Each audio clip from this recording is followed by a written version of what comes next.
चला आज आपण आणखी एका पद्धतीने कोळंबीचं बिना वाटणाचं कालवण कसं बनवायचं ते पाहूया. तर तेल गरम करून त्याच्यामध्ये तेजपत्ता, ठेचलेला लसूण, लसूण थोडा जास्त वापरायचा आहे. हिंग टाकायचा आहे, लसूण थोडासा परतून घ्यायचा आहे. एक मीडियम साईजचा कांदा बारीक कापलेला टाकायचा आहे. एक टोमॅटो टाकायचा आहे बारीक कापून. आता याच्यात चवीनुसार मीठ टाकायचं आहे. कांदा, टोमॅटो चांगला परतून घ्यायचा आहे. हळद टाकायची थोडीशी.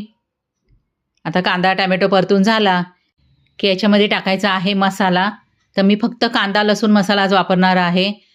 धना पावडर, जिरा पावडर अजिबात वापरणार नाही आहे. तर 2 चमचे टाकलेला आहे कांदा, लसूण मसाला. कोळंबी मी साफ करून घेतली आहे. त्याच्यातला धागा काढून घेतला आहे. स्वच्छ धुवून घेतली आहे. ती पण आपल्याला मसाल्यात टाकून घ्यायची आहे.